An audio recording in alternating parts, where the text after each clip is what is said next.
हमारा unanimous resolution बना है, मैं उसके लिए भी तहे दिल से शुक्रगुजार हूँ लीडर ऑफ द अपोजिशन का, तमाम अपोजिशन पार्टीज़ का और हुकूमत और अलाइज़ का, कि ये एक ऐसा मामला हुआ है और है जिसके ऊपर हमेशा इस हाउस ने, इस कौम ने यूनानिमिटी दिखाई है, इत्तेहाद दिखाया है और एक मैसेज दिया है।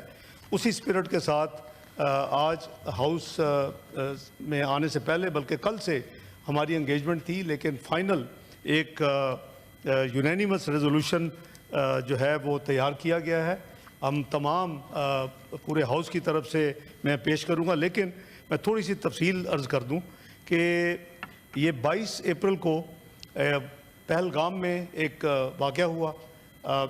वज़ीर आज़म ऑफिशियल विज़िट पे अगर पहुँचे ही थे अनकरा, मैं भी उनके साथ था, तो हमने फिर ऑब्वियसली एक्टिव कांटेक्ट रखा वज़ारत ख़ारजा से और सारी दुनिया ऑब्वियसली फोकस उधर था और हमने भी अकॉर्डिंगली सुबह अगले मॉर्निंग को रात 3 बजे हमने फ़ाइनल किया और सुबह फ़ॉरेन ऑफिस की तरफ से हमने फिर एक स्टेटमेंट जारी की और हाउस की इंफॉर्मेशन के लिए मैं पढ़ देता हूँ और मैं रिकॉर्ड पे भी रख देता हूँ। We are concerned at the loss of tourist lives in an attack in Anantnag district of Indian illegally occupied Jammu and Kashmir. We extend our condolences to the near ones of the deceased and wish the injured a speedy recovery. ये वो document थी जो अब public में है और MOFA के website पे भी है। फिर हम इंतज़ार कर रहे थे कि हाउ थिंग्स विल मूव। अगले दिन हम वापस पहुंच गए तो शाम उनकी मीटिंग पहले क्वार्टरली थी, 11 बजे सुबह मोदी साहब उधर से वापस आ गए सऊदी अरेबिया के ट्रिप से और as expected to our great surprise वो उन्होंने मीटिंग तो लेट की, कोई around 6 o'clock in the evening, और जब मीटिंग ख़त्म हुई तो उनकी तरफ से एज़ यूजुअल बड़े अजीब किस्म के, डायरेक्टली पाकिस्तान का नाम नहीं लिया, लेकिन पाकिस्तान के ऊपर यानी वाक़या उधर हुआ, कोई किसी किस्म की भी उसमें कोई शवाहिद या कोई चीज़ नहीं है, कोई वजह नहीं है कि उसको लिंक किया जाता, लेकिन एक्शंस लेने का मतलब है कि आप हमें ब्लेम कर रहे हैं। तो इन्होंने जो हुकूमत की तरफ से एक्शन लिए उसी रात को, तो हमने फिर अगले दिन ही सुबह मीटिंग का कॉल की, इसकी अपनी हमारी नेशनल सिक्योरिटी कमेटी की, और उसमें अस्करी और सिविल क़यादत सब मौजूद थी। तो उसमें फिर हमने जो तफसील से मैं जाए बगैर ऑब्वियसली जो फैसले किए वो मैं समझता हूँ कि हमारे अपना इस ऑनरेबल हाउस के नोटिस में होने चाहिए। हमारे ऊपर वो इंडस वाटर ट्रीटी के हवाले से उसको इन अबेंस रखा, तो आज भी हमारी जो गुफ्तगू हो रही थी और ये नेशनल सिक्योरिटी कमेटी में भी उसको भी टोटली रिजेक्टेड, क्योंकि ये ट्रीटी है और ट्रीटी में लिखा हुआ है कि अगर इसको ख़त्म करना है तो कंसेंसस से होगी, अगर इसको अमेंड करना है तो कंसेंसस से होगी, अगर कोई आपस में कोई डिस्प्यूट है तो उसकी आर्बिट्रेशन।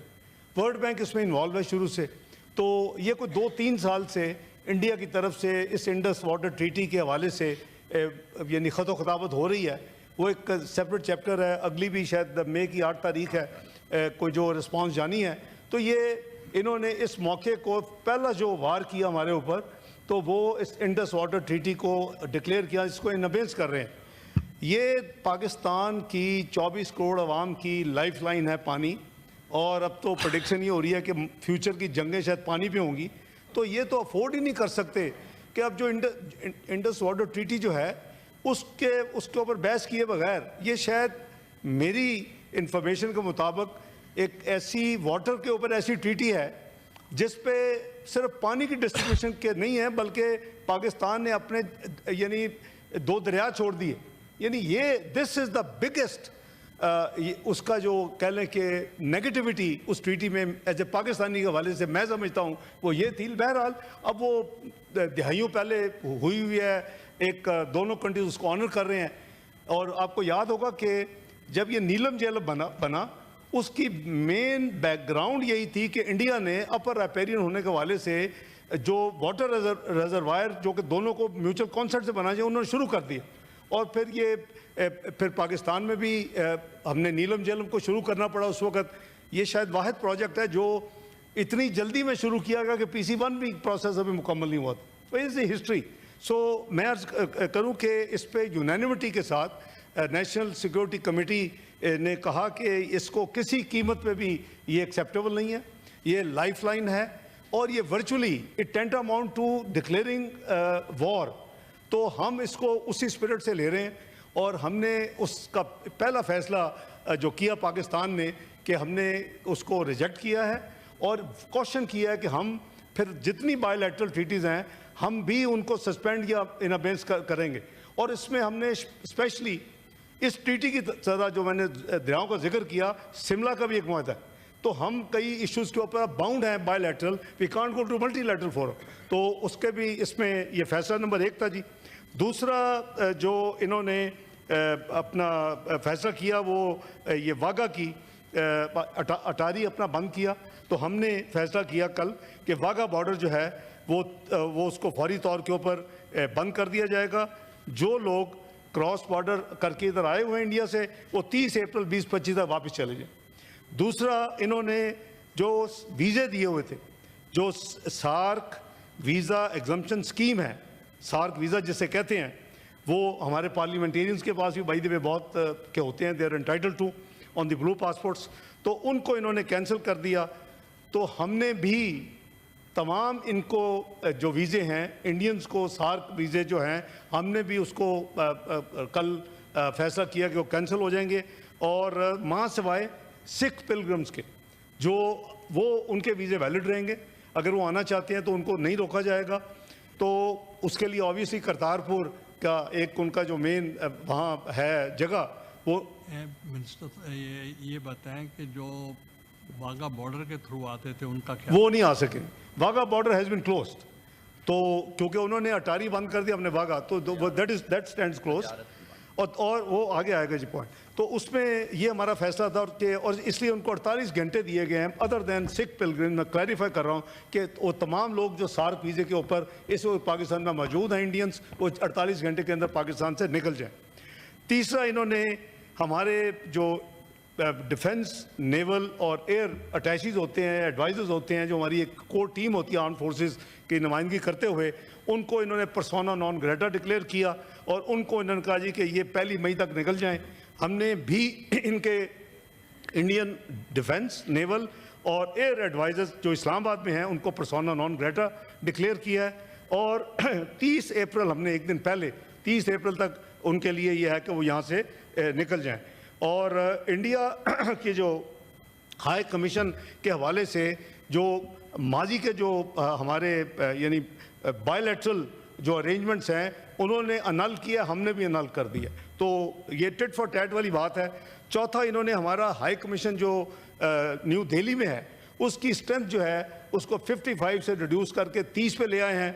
तो रेसिप्रोकली हमने भी जो कल फैसला कौमी सलामती कमेटी ने किया कि वो भी इनकी भी स्ट्रेंथ जो है वो 30 से ज़्यादा नहीं होगी इस्लामाबाद में जो इनका हाई कमिश्नर इंडिया का, और ये भी इफेक्टिव होगा 30 अप्रैल 2025 से। चौथा, जो ये वो चीज़ें हैं जो वर्चुअली रेसिप्रोकल हैं, लेकिन 2 चीज़ें हमने इन एडिशन की हैं कल। एक ये है कि जितनी trade with India including to and from any third country through Pakistan has been suspended forth with immediate effect. और lastly, पाकिस्तान की एयर स्पेस जो है जिसके ज़रिए तमाम जो कमर्शियल फ्लाइट्स इंडिया की owned and Indian operated airlines की वो क्रॉस करती थी, और ऑब्वियसली करीबन 2 घंटे बचते हैं जब आपने ट्रैवल करना होता है एयर ट्रैवल, तो उसको हमने पाकिस्तान की एयर स्पेस इन तमाम Indian owned and Indian operated airlines के लिए बंद कर दी है कल से।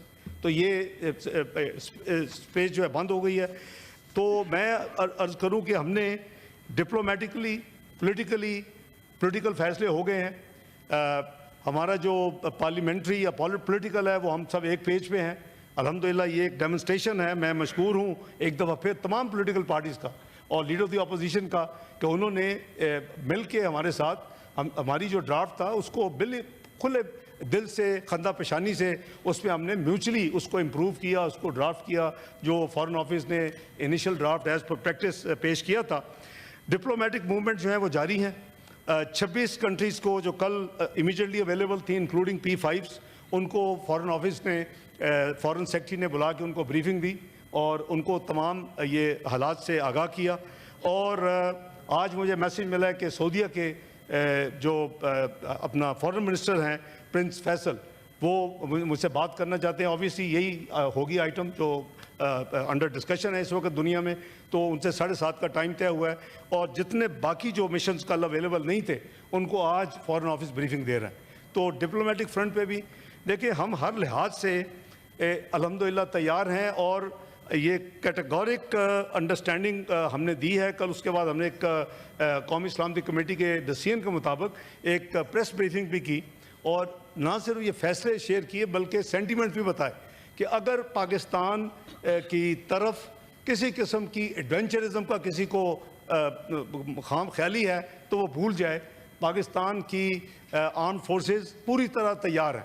देखिए अल्लाह ताला ने आपको एक न्यूक्लियर कुव्वत बनाया है, अल्लाह ताला ने पाकिस्तान को एक मिसाइली कुव्वत बनाया है।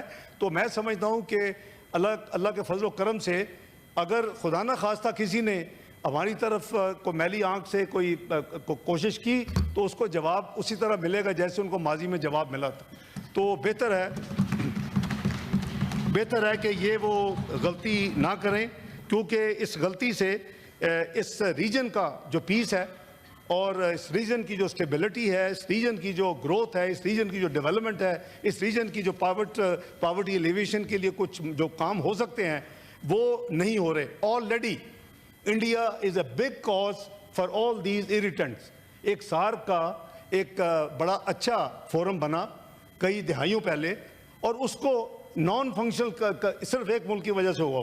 तमाम ममालिक चाहते हैं कि सार्क को आगे लेके जाया जाए, तमाम ममालिक चाहते हैं सार्क मेंबर्स, लेकिन एक मुल्क जो है उसने राइट लेफ्ट सेंटर उसके खिलाफ उसको नहीं चलने देता। हालांकि दुनिया के ब्लॉक्स देख लें, इकोनॉमिक ब्लॉक्स, EU देख लें, आप SCO देख लें, आप आसियान देख लें, आप जितने ब्लॉक्स देखेंगे जो ब्लॉक्स बनते हैं तो उनकी वो म्यूचुअल बेनिफिट्स है। ये नहीं है किसी एक कंट्री को फ़ायदा हो रहा होता, लेकिन इस खित्ते का जो ब्लॉक है सार्क जिसे कहते हैं वो इन ममालिक को सिर्फ एक हटदर्मी की वजह से इस मुल्क की उसकी वजह से ये आगे नहीं जा रहा। इन हालात के पेश नज़र मैंने अपने दोस्तों से जो इनफॉर्मल मीटिंग थी उसमें मैंने अर्ज़ किया कि काबुल में वो किसी वक्त फिर मैं आपको पूरी तफसील अर्ज़ करूँगा। काबुल हमने 2021 के बाद जब से इंटरिम गवर्नमेंट आई है हाई लेवल जो एक विज़िट हुआ है वो मैंने 19 अप्रैल सैटरडे को एक दिन का विज़िट किया। उनके वज़ीर आज़म साहब से मुलाकात तफसील में और तमाम चीज़ें पॉलिटिकल, रेफ्यूजीज़, इकॉनमी, ट्रेड, हर चीज़ की खुल के बात हुई।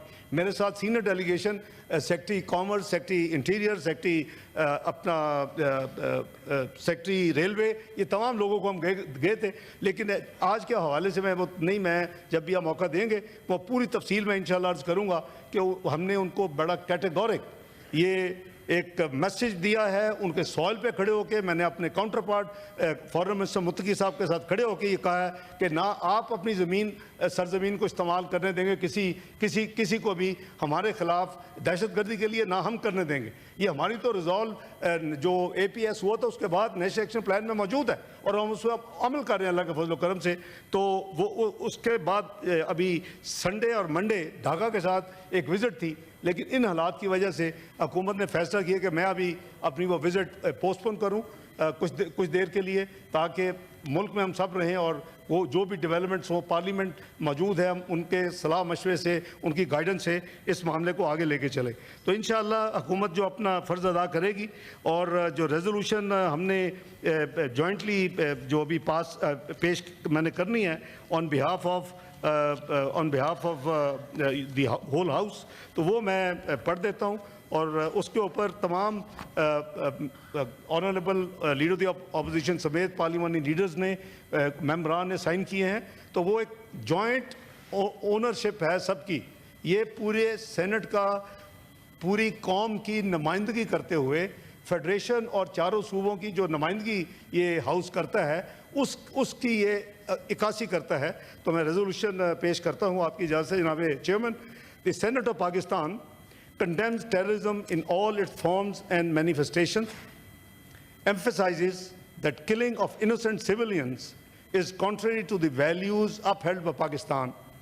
rejects all frivolous and baseless attempts to link Pakistan with the Pahalgam attack of 22nd April 2025 in Indian illegally occupied Jammu and Kashmir, condemns the orchestrated and malafide campaign by the Indian government to malign Pakistan, which follows a familiar pattern of exploiting the issue of terrorism for a narrow political gain, condemns India's unlawful and unilateral declaration to hold the Indus Water Treaty in abeyance in blatant violation of the treaty, which clearly amounts to an act of war, warns that Pakistan remains fully capable and prepared to defend its sovereignty and territorial integrity against any aggression, including water terrorism or military provocation, as clearly demonstrated by its robust and valiant response to Indians' reckless actions in February 2019.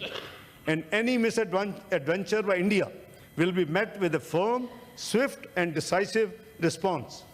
Emphasizes that the people of Pakistan remain committed to peace, but will never allow anyone to transgress the country's sovereignty, security and interests. Demands that India should be held accountable for its involvement in different acts of terrorism and targeted assassinations on the soil of other countries, including Pakistan, and reaffirms Pakistan's unwavering moral, political and diplomatic support for and commitment to the Kashmiri people's just struggle for realization of their inalienable right to self-determination. I thank you, Chairman.